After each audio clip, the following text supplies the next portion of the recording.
With just a day to elections, an Orange Democratic Movement team allied to nominated Senator Agnes Zani, who is vying for the party's Secretary General position, pitched camp in central Kenya to woo the over 300 delegates from the region. The aspirants, who included Kakamega Governor Wycliffe Oparanya, Paul Otuoma and Otieno Kajwang, relied heavily on their performance when they served under the Kibaki administration to convince delegates they would be in safer hands under their leadership.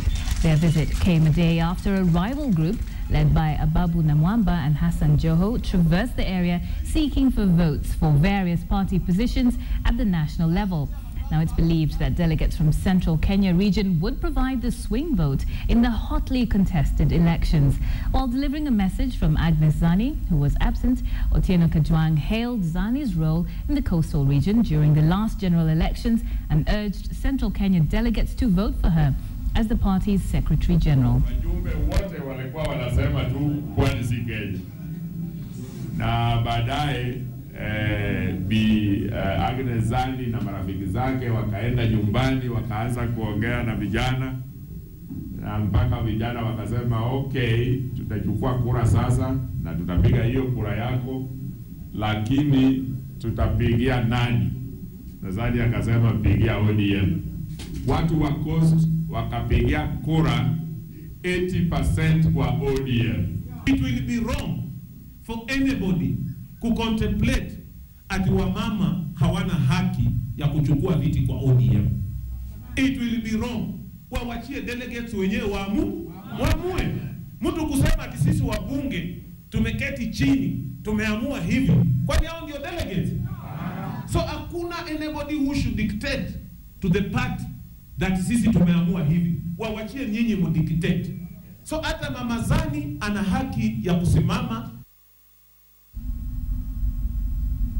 Of course, we will be giving you full coverage of those elections as they unfold. Let's head over to Kisumu now, where the Youth County Assembly has condemned the recruitment procedures that the County Public Service Board is using to shortlist and employ staff that it will deploy across 7 constituencies of the devolved unit. The youth, who are working under the auspices of the European Union and the Jua Jimbo Initiative, say that constitutional provisions stipulating that gender balance and consideration of persons with disabilities be observed have actually been ignored. Now, they threaten to raise the matter within the County Assembly if their concerns are not addressed. In the shortlisted candidates of different or various positions, we've realized that the board has appointed or given the opportunity to their relatives. We've seen the situation whereby a daughter of a board member has been given a position. The public board itself has no representation on young people. So we demand that the shortlisting must come out, and the aspect of youth representation must come out, because it is our right which is enshrined in the new constitution. Farmers in Nyeri will soon be a smiling lot if plans to find a market for their coffee in the United States go through. According to the Nyeri County Government Trade Executive, who has just returned from the United States, buyers of the commodity are expected in Nyeri anytime to kickstart the process. But those opposing the central milling of coffee have also been asked to support the plan, as it will translate to more profit. Statistics do show that factories in Nyeri have been losing 1.5 million shillings to marketing bodies. Carol Derry has the rest of that story.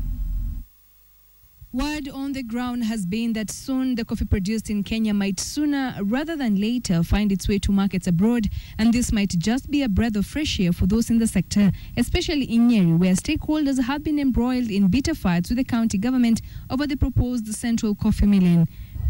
The county executives for trade and agriculture in the Nyeri County government have confirmed that this will now be a reality. The trade executive Stanley Miano has just returned from the United States, where he had gone to source for a coffee market, and the coffee farmers in this zone would like to hear his findings. I managed to go to 6 different states and met with so many potential coffee buyers, storage facilities, and they were very, very impressed by the samples that I took to them. Sentiments echoed by his counterpart in agriculture, who says the potential buyers are expected in Nyeri from the US anytime from now. Next week we'll be having one who will just be visiting each and every societies of the which have already tasted and sampled that coffee, and they have agreed to purchase it. This year they have taken their coffee to Sagana. They were told that the AA is 37%. They grew the same tree on the same soil, on the same place last year. Why that big difference? Because we're being cheated on grade.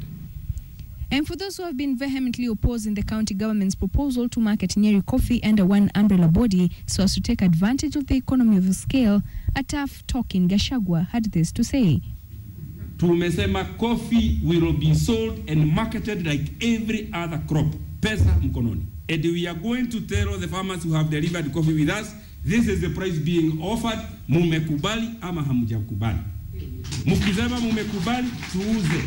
Mukisema hamtakubali, tugoje mpaka tupate ile price ile inafaa. The next agenda on the table, if the coffee venture is successful, will be the proper marketing of tea. Tukimaliza hii ya kahawa, tunaingilia ya majani. Kwa sababu, tea must be sold at the factory value added.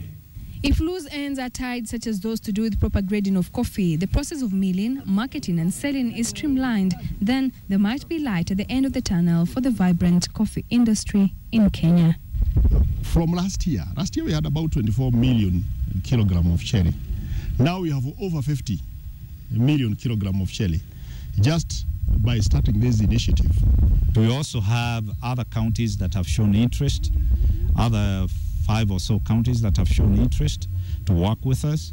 So those quantities may end up being higher. Perhaps now the coffee farmers in Nyeri will be expecting a windfall if the market that has been sourced for in the United States for the coffee berries becomes a reality. And this is some welcome news, especially after years and years of some tough tidings in the coffee industry. Carol Nderi for KTN in Nyeri. So good news for farmers in Nyeri, and some more good news in this bulletin as we now head northwest to the inspiring story of former cattle rustlers who've now turned a new leaf. KTN's senior North Rift reporter Mercy Kandie visited a school of a kind where cattle theft is being traded for something much better. It may seem like a normal school day, but aside from the normal that is acquired here on a daily basis, both the students and teachers strive for much more than just education. Peace. Here they learn to tolerate each other. The pupils are from Pokot, Turkana and Marakwet communities, known for their constant cattle raids. Most of the children who are now in standard 8 and standard 6 would be used to go and do the raiding, but because they have come in, that raiding has been minimized. Many were brought up knowing their communities are enemies, believing that livestock is more valuable than anything, including education. Their nomadic culture was also a hindrance to education, so the pupils here are borders. You have had somebody's killed somewhere, so that one can also make most of these children not to come, and especially those who do come from surrounding, because they need some escort at the time.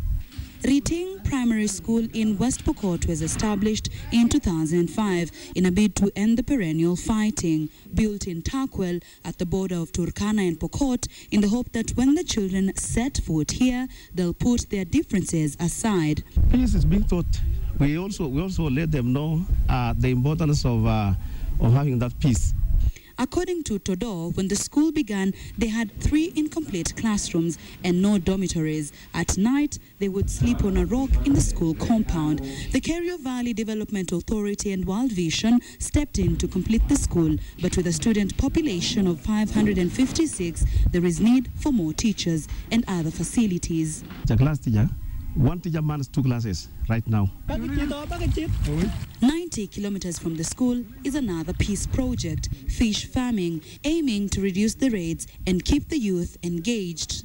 Magi inasaidia hata inatoa pesa, sababu pesa ndio shida ya mwananchi hapa, kwa sababu athali uipe sasa imesuia. Sasa utaenda simtoni tu, unaenda ama kwa fishbowl unachenga yako na kusaidia pesa ya kusomesha nayo watoto yako. Kutaka wananchi wa hapa pia waelewe namna ya kufuka samaki na wasidhani kwamba ni mbuzi peke yao ndio nyama. It may tarry, but hope here is high that one day the communities will set their cultural differences aside and strive for one goal, peace. Mercy Kandia, KTN, West Pokot. Thank you, Mercy. It's always nice to have a positive story. Next, members of the NGO Executive Council have called on their fellow members to snub a meeting called tomorrow by a former official. They're accusing former NGO Council chairperson Violet Okinda, who was removed from office over allegations of mismanaging council affairs, of instigating a coup inside the council. Commenting on the controversial Uganda gay law and whether it should be applied to Kenya, the council says the country's laws on the right of association and privacy are very clear and should not be violated. The persons organizing the state conference are imposters and not representatives of the NGO Council. We have informed all our members, partners, and all people of goodwill to refrain from attending the state meeting, as the NGO Council will not be liable for any eventuality or consequences that may arise from the state meeting. Does the constitution of this country allow homosexuality? If it doesn't allow, then remember, doing anything against that, you will be violating the same law that we people passed. However, they are human rights, and everybody is free to do what he would like to do. But then there are rules of natural justice. Again, we'll have to weigh that. So as a council, what we think is we should adhere to the rule of the constitution of this country to the letter. Residents of Mathare slums today held demonstrations lamenting that affluent businessmen and women are making shoddy deals to buy land where many of them currently live. The irate residents say the construction of new houses have left many of them homeless, as the houses coming up in the slum are out of reach for many of them financially. Parents of school-going children whose classes were demolished say their children now do not have schools to attend, as the remaining schools are private and expensive. They now want the Nairobi County government to come to their aid and stop the construction of new houses that will see many families homeless. They also want the public school that was demolished renovated for their children to resume classes.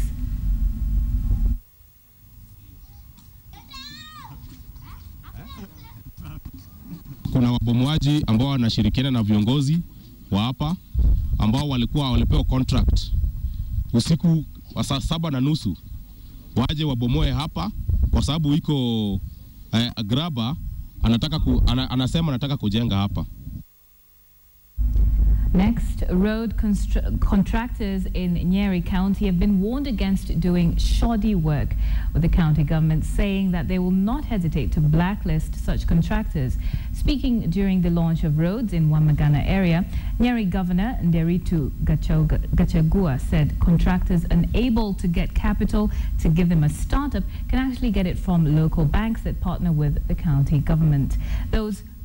Those whose work was deemed substandard in phase 1 will not be allowed to continue with construction in the second phase. Now, the Nyeri government plans to construct 600 kilometers of rural road every financial year. Before these people made me the governor of Nyeri, nilikuwa nafanya kazi ya construction kidogo. Kwa hivyo hii mambo najua mimi.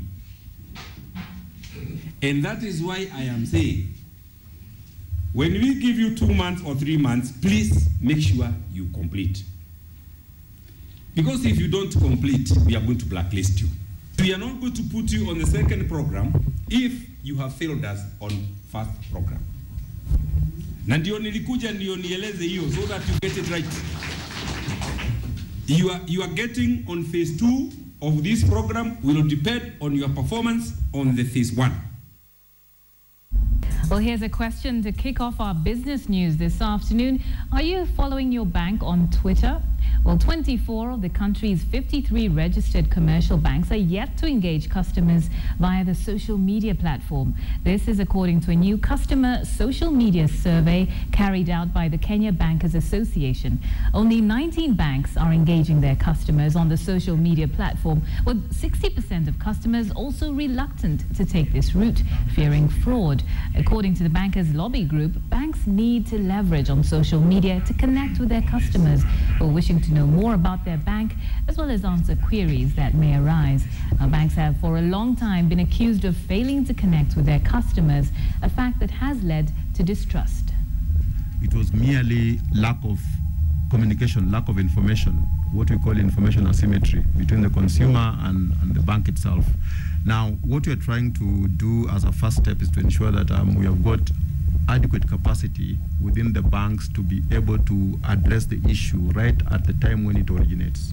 Because some of it is merely the flow of information. And if we get the capacity at the bank to ensure that the information is flowing, then some of the disputes that would otherwise have arisen will not arise. And in news from beyond our borders, Ghana's president was heckled by opposition lawmakers while he outlined plans to boost the country's economy as a free-falling currency sparks frustration over living costs. John Dramani Mahama was repeatedly shouted down by detractors as he unveiled proposals to diversify the economy from an over-reliance on gold, cocoa and oil exports by boosting local manufacturing. Now, among his proposals were new sugar mills and a factory to produce jute sacks to hold cocoa, as well as a government pledge to back Ghanaian farmers and the fishing industry. Mahama's intervention was the latest in a series of measures to shore up the once buoyant economy and to reverse the slide of the cedi, which has increased the price of everything from eggs to fuel. The local currency has lost nearly a quarter of its value since last year.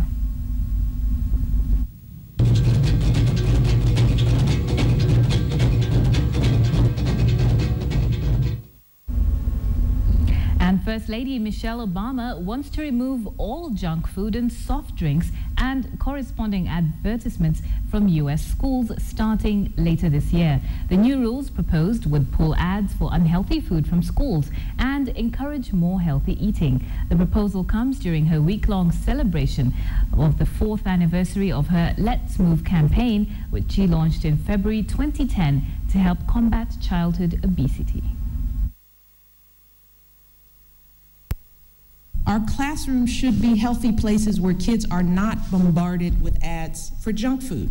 New rules proposed by First Lady Michelle Obama and the U.S. Department of Agriculture would eliminate advertisements for unhealthy food and drinks in schools. Parents should be in control of their kids' health, and their good efforts at home shouldn't be undermined when they send their kids off to school. It would mean hallways and scoreboards with Coke or Pepsi advertisements would have to be changed. No logos allowed. The new push comes on the 4th anniversary of the First Lady's Let's Move initiative.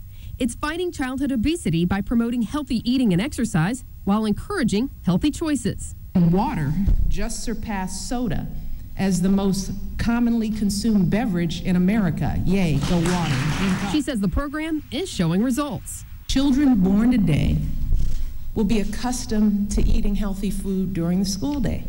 So for them, the norm will be fruits and vegetables and not chips and candy. She says for schools, healthy students are not the only benefit. Although they're not charging anymore for their lunches, they're actually making more money because more kids are participating in the school lunch programs. The American Beverage Association, which represents brands like Coke, Pepsi, and Dr. Pepper, came out in favor of the new proposed measures. I'm Melissa Rainey reporting. And on a lighter note, it's a French fashion brand that's become a household name. The Louis Vuitton brand is one of the hottest brands in the world. But have you ever wondered about the man behind the brand and how it goes from the catwalk to the consumer? Let's find out.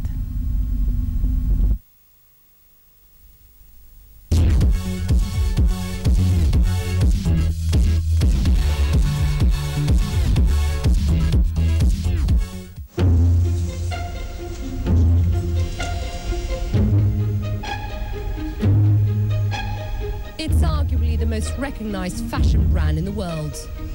Here at Louis Vuitton, every detail is stitched, hammered, and painted by hand by master craftsmen. At the heart of the Louis Vuitton brand is travel. This is how it really all began. Take a look at this suitcase. Inside it is a foldable bed. It was used and sold in the late 19th century for the exploration of Africa. The same with this one here. It's actually made of aluminium, so the insects get in. From trunks to handbags and special commissions, everything is painstakingly produced at workshops like this one just outside of Paris. Some pieces require 300 stages to assemble. At the helm of Louis Vuitton's parent company LVMH, the largest luxury group in the world, is Bernard Arnault. We already are behind the possibility of production because we want to keep the best level of quality and to train our team. Maybe it takes 18 months to 2 years before they can really start producing. I've been working here for 26 years. 26 ans. I verify and make sure that all the corners are perfect. The brand has a long history. Louis Vuitton himself came to Paris as an apprentice trunk maker the year before the first ocean liners made their maiden transatlantic voyages. It was a time of great productivity.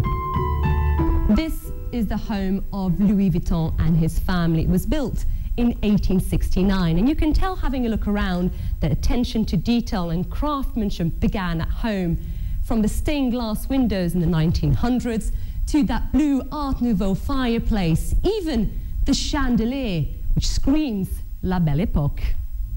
Une pièce spéciale? Oui, tout à fait. That has been ordered by a customer that we designed for him. Today, LVMH has over 60 brands in its portfolio, and Louis Vuitton alone is worth almost $30 billion according to Forbes. Merchandising French style is what has proved so popular with customers around the world. I remember when first time I went to China in 1991 for the opening of the first Louis Vuitton shop. And in the street of Beijing, you had no cars, only bicycles. And in spite of that, we opened, and because we were the first in China, we still are the first today.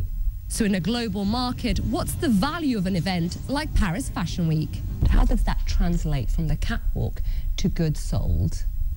Very often, on the catwalk, you trigger the desire of the customer. And very, very often, after the show, we have a demand for the product that has been shown. Demand that Louis Vuitton, the teenage trunk apprentice, could only have dreamed of. Isa Suarez, CNN, Paris. Well, that's it for this edition of Newsdesk. Thank you so much for having joined me. I'm Nancy Kachingira. Our next news update comes to you at 4 p.m. in Kiswahili. Keep it on KTN.